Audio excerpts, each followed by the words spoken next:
Phone तो ऐसे देख रही जैसे इसका बाप पड़ोसन को लेके भाग गया हो और उसकी ब्रेकिंग न्यूज चल रही हो।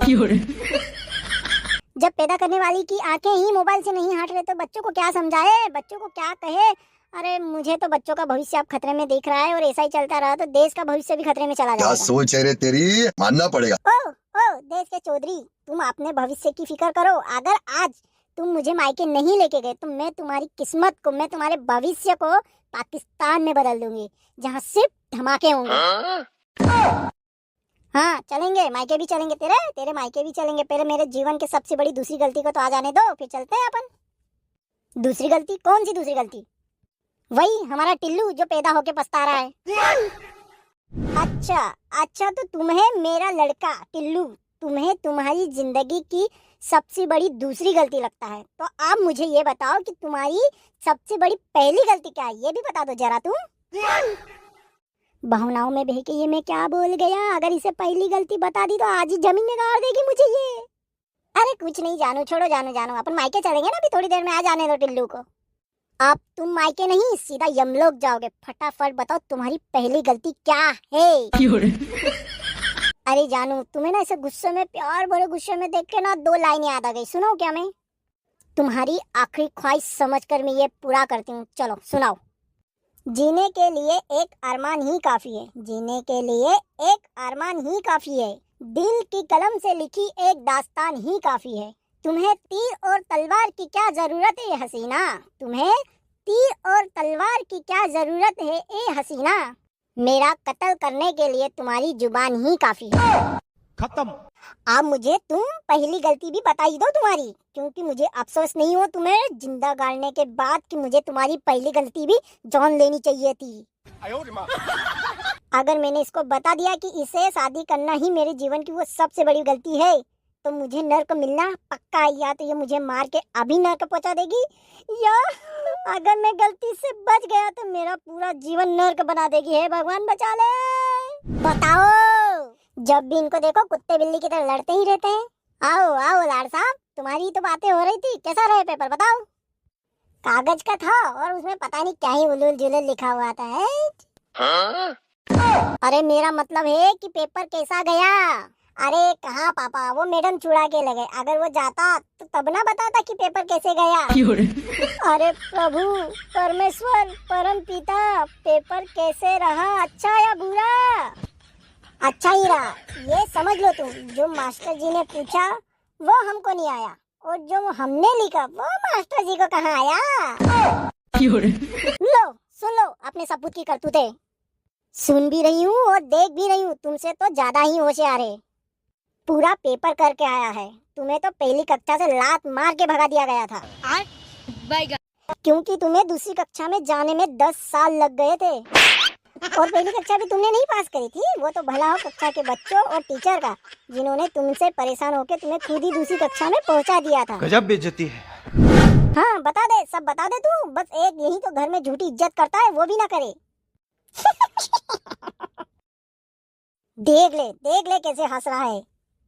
हंसने जैसे काम करोगे तो हंसेगा नहीं तो क्या करेगा। अकल ढीले भर की नहीं और चले बड़े पेपर पूछने। मैं जा रही हूँ तैयार होने, मेरे आने से पहले दोनों तैयार हो जाना, मायके चलना है। अरे पापा क्यों रोज बेइज्जती करवाते रहते हो मम्मी से? मुझसे तो देखी नहीं जाती आपकी ये हालत।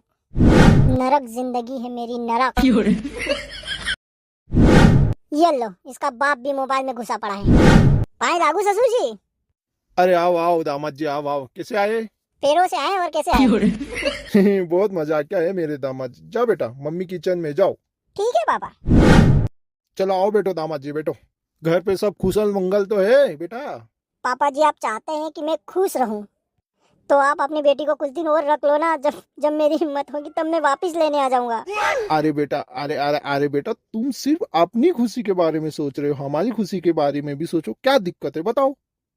अरे पापा आप बुरा मत मानना, लेकिन आपकी बेटी में दिमाग नाम की चीज है ही नहीं। अरे बेटा, ये तो कोई बात ही नहीं हुई, हमारी तो ऐसी कोई बात हुई नहीं थी।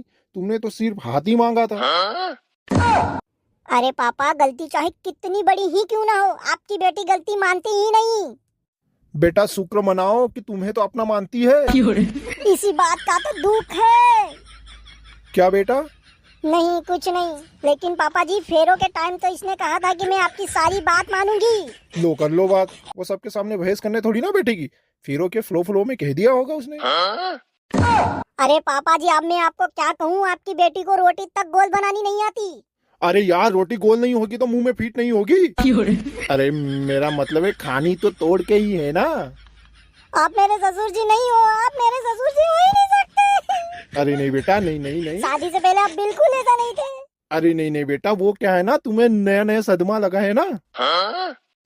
अरे मेरा मतलब है नई नई शादी हुई ना, धीरे धीरे सब सीख जाओगे। नहीं नहीं शादी ससुर जी, मेरा 8 साल का लड़का है, मेरी शादी को 10 साल हो गए हैं। क्या 10 साल हो गए? वो क्या है ना बेटा, बिना टेंशन के खुशी भरे दिन इतनी जल्दी निकल गए, पता ही नहीं चला।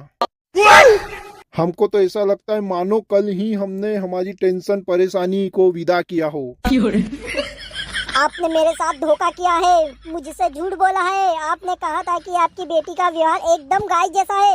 अरे उसकी बुद्धि तो बैल जैसी निकली, उसको कुछ भी कहो तो सांड की तरह मारने दौड़ती है। मैं क्या करूँ रे बाबा, मैं नहीं ले जा रहा हूँ। आप आपकी बेटी को आपके पास ही रखो। अरे नहीं बेटा, लेके तो जाना ही पड़ेगा, वो तुम्हारी पत्नी है। ये मेरी पत्नी नहीं पनौती है। अरे नहीं नहीं बेटा, ये तुम्हारी अमानत है। अमानत? अरे लानत है। बेटा पुष्पा, ओ बेटा पुष्पा, दामाद जी बुला रहे, घर जा रहे, चलो चलो। अरे नहीं मम्मी नहीं, ऐसी कोई बात नहीं है, रुको मैं जाके पूछती हूँ क्यों बोला उन्होंने ऐसा। एक बात बताओ, जब झगड़ा हम दोनों के बीच में होता है तो आपने कल मेरे पापा को मेरी कंप्लेन क्यों करी? अरे कंप्लेन तो उनको ही करूंगा ना। अरे क्यों क्यों करोगे? क्यों क्यों हमारा पिछले महीने टीवी खराब हुआ था तो मैंने क्या टीवी को कंप्लेन करी थी? अरे टीवी को कंप्लेन कौन करता है? कंपनी को कंप्लेन करते हैं ना, तो कंपनी को ही करेंगे ना। अरे तो मैं भी तुम्हें यही समझा रहा हूँ कि जब प्रोडक्ट खराब निकल जाता है तो कंपनी को ही कंप्लेन की जाती है। खत्म, बाय बाय, टाटा।